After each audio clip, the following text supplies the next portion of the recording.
Welcome, ladies and gentlemen, welcome. Thank you for joining us from the land down under in Australia. My name's Leon Pittard, and we are here to cover Technocracy News, and I'm joined by my good friend Patrick Wook from Technocracy News. Patrick, welcome along. Thanks for joining us. Good morning, or good afternoon, Leon. Nice to talk to you again. Well, it's good morning from Australia and good evening to you stateside.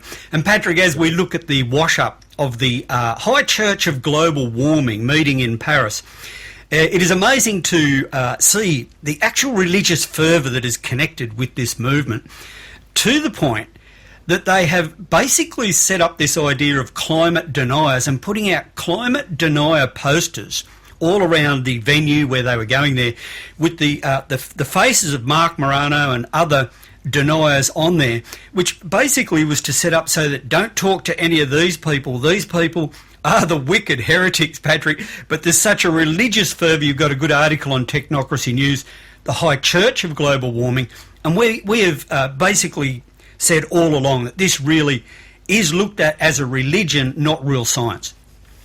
It is looked at as a religion, not by everyone necessarily, but there are many, many people now that are treating climate change as if it were a religion rather than just some kind of a scientific consensus.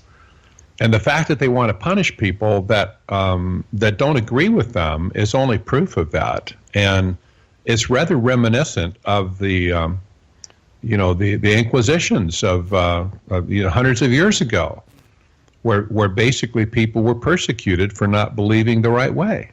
Very much so. And let's spend a few moments just talking about what did come out of the actual Paris COP21. I mean, when I look at this, I think in a lot of ways, I think it was a big talk fest. Nothing much really happened, although there's still $100 billion promised, but there's no real, from what I understand, enforcement mechanism. Understand in 2018, 2 years before the agreement comes into force, the countries that have signed up have to take stock of where they're going and make some sort of adjustment about their carbon curbing plans.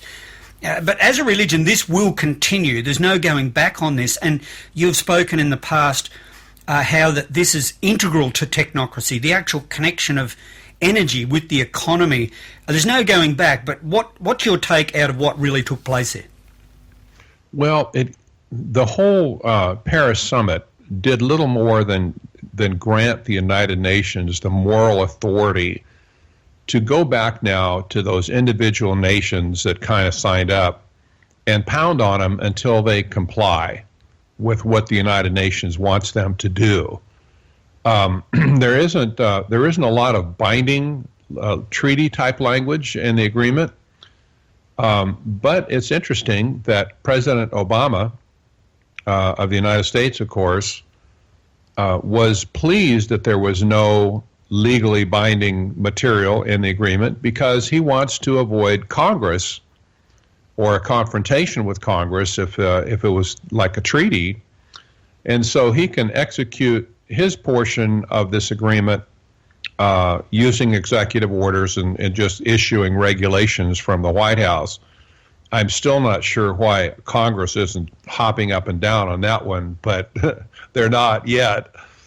But this is really kind of the gist of it. There is no agreement, legally binding agreement, but you can be sure that the United Nations will be visiting every one of these countries next year to say, okay, Buster, here's what this means to you. Now, what are you going to do about it?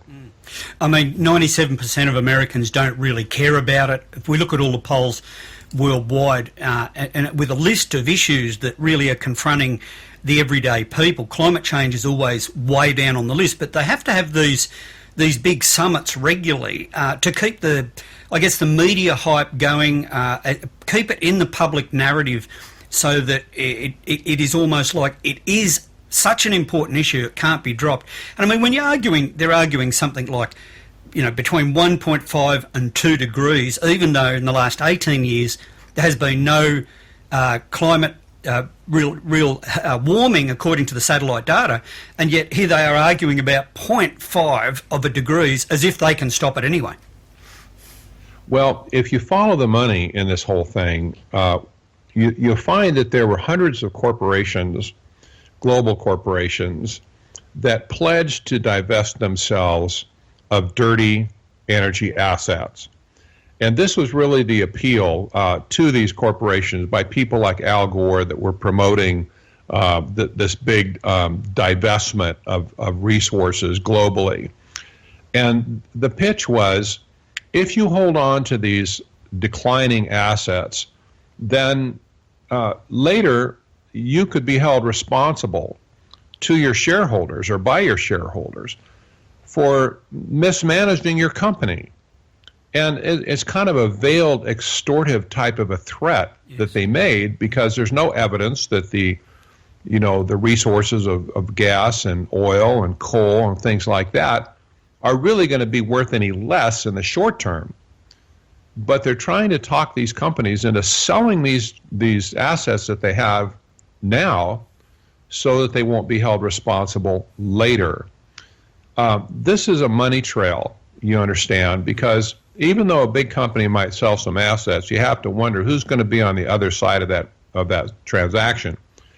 So somebody's going to be out there catching up all these properties and stuff that are going to be sold.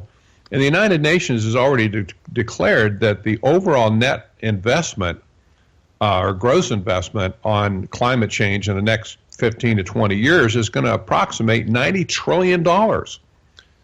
Well, $90 trillion coming from where and going to where? That's the question you have to ask. And it's going to be countries like the United States. It's going to be coughing up money to give to every Tom, Dick, and Harry around the world that asks for it. But the people that are going to be receiving the money to do stuff with it, to build infrastructure, to build solar projects and so on, are going to be the same giant global corporations that are moving and shaking in the world today. Yep. It's a windfall for them, you see. It's a follow the money. It's an absolute corporate coup. And I mean, even out of the agreement, there's still $100 billion on the table. And what interests me, Patrick, is that they say, well, developing rich countries are paying this $100 billion.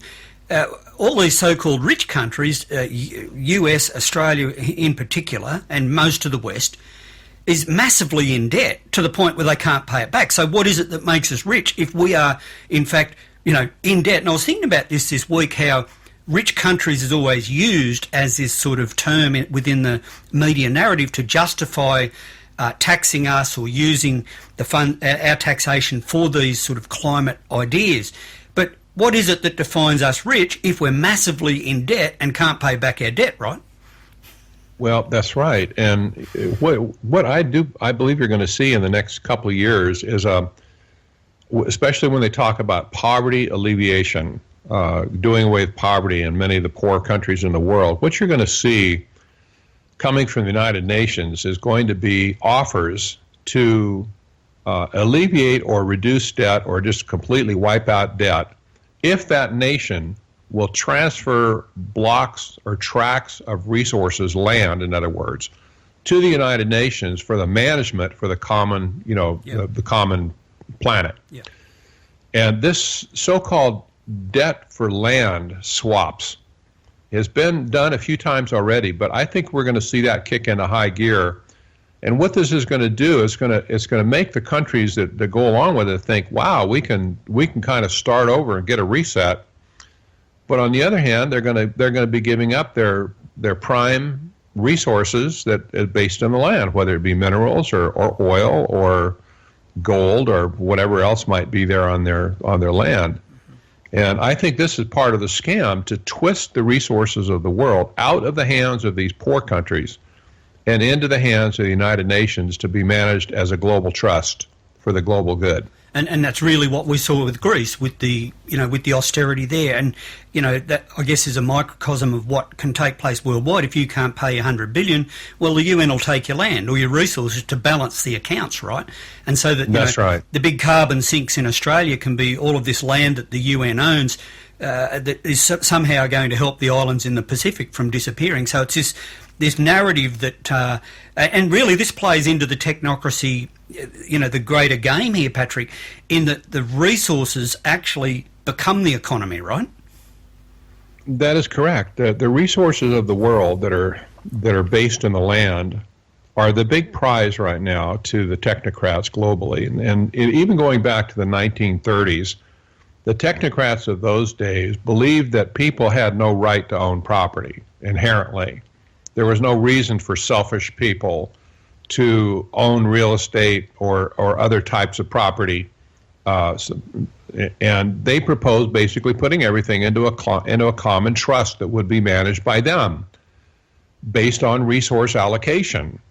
And this is exactly what they're talking about today. They want to capture all of the significant resources of the world and tuck them away, put them offline, so to speak, so that people like you and I we never get close to it. We'll be herded into cities to live in, high density housing projects, but the big corporations of the world, the Exxons, the BPs, the General Electrics, and so on, when they go to apply for a lease or an extraction permit on a tract of land somewhere, they will get an audience with the UN or the trustees, whoever they might be, to get some kind of a term lease on that to go out and mine or drill or log or whatever, farm, whatever their deal might be. Yeah, exactly. Now, let's turn our attention to Hillary Clinton and indeed Donald Trump.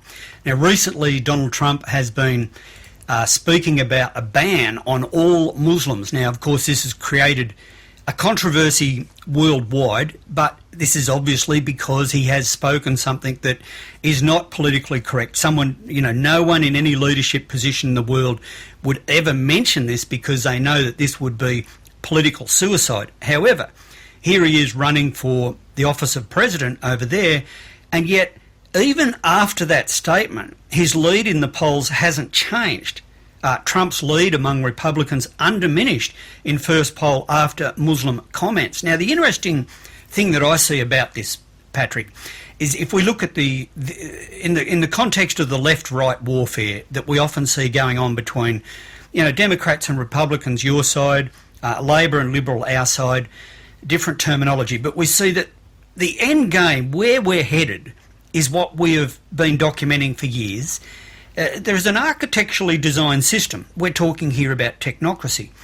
And surveillance is a very important part of that technocracy. The actual bringing surveillance into the economy, tracking what people do with their power, tracking what people do with their economy, tracking what they do online, who they speak to with their phone calls, following the Patriot Act and all of the different surveillance mechanisms that are now within the bureaucracy.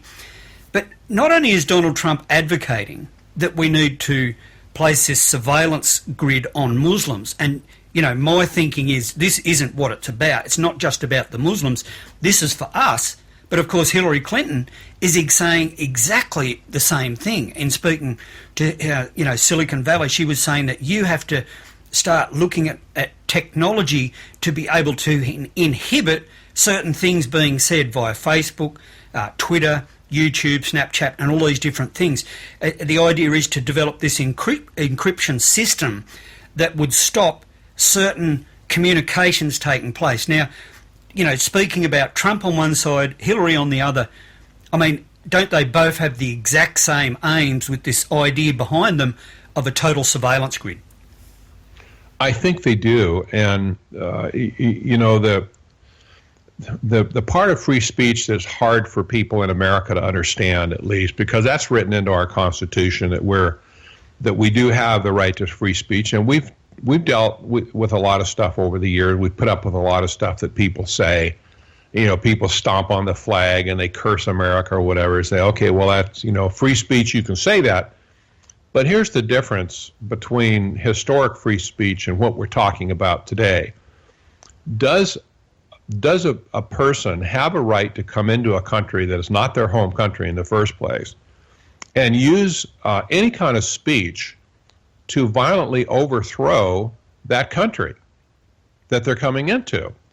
And of course, on the surface of it, the answer is absolutely not, any more than they have the right to bring weapons